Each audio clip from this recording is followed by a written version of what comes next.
नमस्कार, आप देख रहे हैं एसबीटी न्यूज। पेश है 6 मई शुक्रवार शाम 7:15 बजे राजस्थान की बड़ी खबरें। श्रीगंगानगर में कोतवाली थाना अधीन सेतिया कॉलोनी पुलिस चौकी में सहायक उप निरीक्षक कुलविंदर सिंह एक मामले में नाम निकाल देने के एवज में रिश्वत लेते हुए अपने एक दलाल सहित एसीबी के शिकंजे में फंस गया।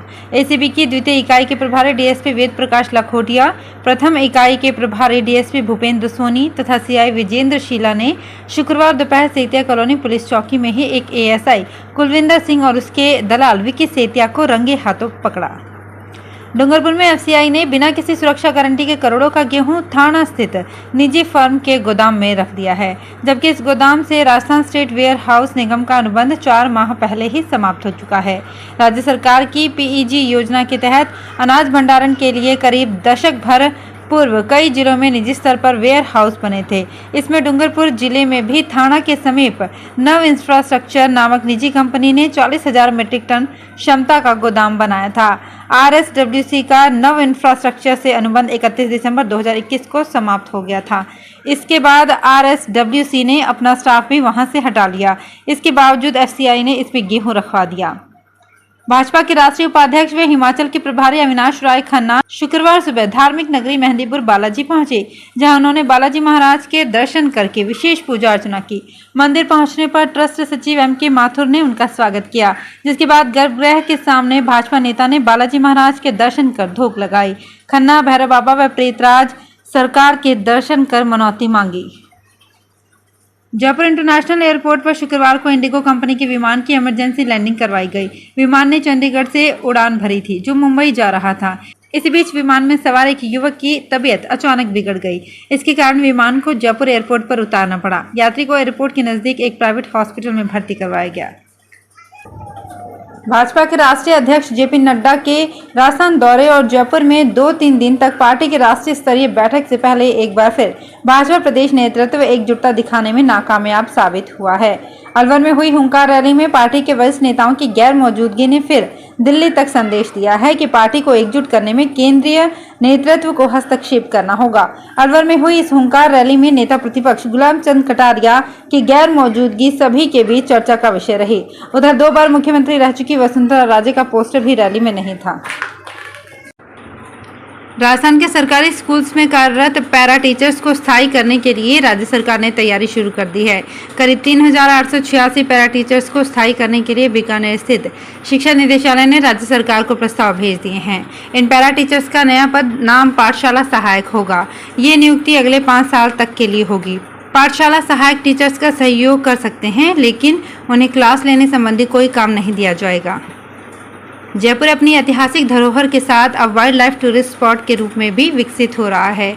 झालाना और नाहरगढ़ सफारी के बाद अब आमागढ़ लेपर्ड सफारी की शुरुआत होने जा रही है। आगरा रोड पर गलता की पहाड़ियों में आमागढ़ लेपर्ड रिजर्व 16 किलोमीटर में फैला हुआ है, जहां फिलहाल 18 से 20 लेपर्ड रह रहे हैं।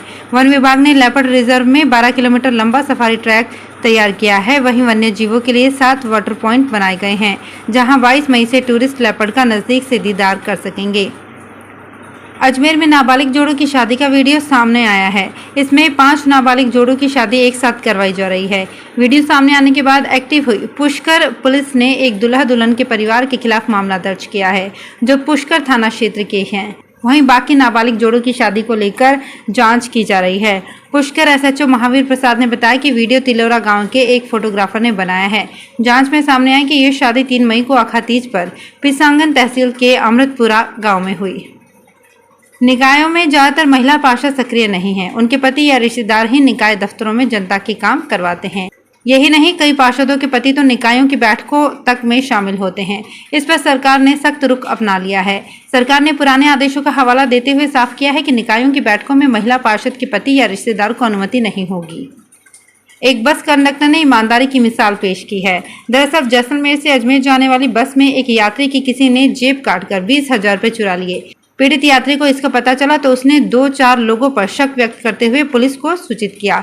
ड्राइवर बस को थाने ले गया और पीड़ित तथा संदिग्धों को थाने में उतारकर बस ले गया। इधर बस जोधपुर पहुंची तो कंडक्टर ने देखा कि 20,000 रुपये सीट के बीच में पड़े थे। बस कंडक्टर ने पीड़ित यात्री को जानकारी देकर उसे रुपए लौटा दिए।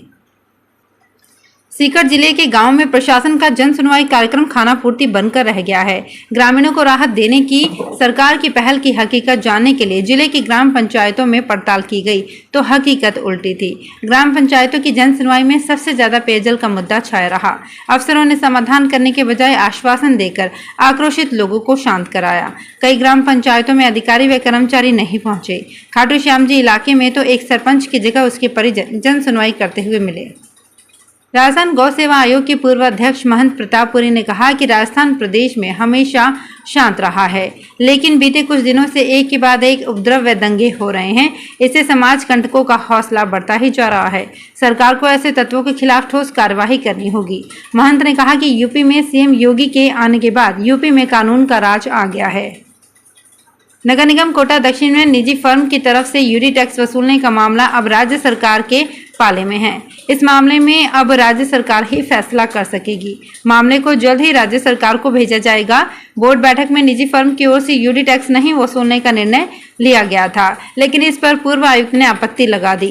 बीजेपी पार्षद ने शुक्रवार को आयुक्त राजपाल सिंह से मिलने पहुंची और अपनी समस्याओं से अवगत करवाया। यूडी टैक्स के अलावा 3 अन्य फैसलों पर भी पूर्व आयुक्त ने आपत्ति लगाई है। अलवर जिले में शुक्रवार दोपहर करीब 12 बजे अचानक मौसम पलट गया। तेज हवा के साथ बारिश की बौछारों से मौसम बदल गया। बीच बीच में चने के आकार के गोले भी गिरे। इससे लोगों को गर्मी से राहत मिली। पिछले कई दिनों से जिले में तापमान वापस बढ़ गया था। अब वापस तापमान 37 डिग्री के आसपास आ गया है। दिन के समय दोपहर 12 बजे तक तेज गर्मी थी। बौछारों के बाद गर्मी से राहत मिली है। किसानों का कहना है कि इस बारिश से खेती में भी फायदा होगा। केंद्रीय बैंक की ओर से प्रमुख ब्याज दर में बढ़ोतरी के बाद अधिकांश सरकारी और निजी बैंकों ने होम और दूसरे लोन की ब्याज दर बढ़ा दी है, जिसका सीधा असर घर से लेकर वाहन लोन की ईएमआई पर पड़ेगा। महंगाई की चिंता में बढ़ाई गई ब्याज दरों ने रियल एस्टेट कारोबार को मुश्किल में डाल दिया है। क्रेडाई राजस्थान के अध्यक्ष धीरेन्द्र मदान ने बताया कि आरबीआई के फैसले से आवासीय यूनिट की बिक्री पर शॉर्ट टर्म में असर होगा, क्योंकि इससे होम लोन महंगा हो जाएगा। लोन की ब्याज दरें अधिक होने से डेवलपर्स भी मकान के दाम बढ़ा देंगे। तो फिलहाल इस बुलेटिन में इतना ही। फिर हाजिर होंगे कुछ और बड़ी खबरों के साथ। एसबीटी न्यूज के और भी वीडियोस को देखने के लिए हमारे चैनल को सब्सक्राइब करें और नोटिफिकेशन पाने के लिए बेल आइकन को प्रेस करें।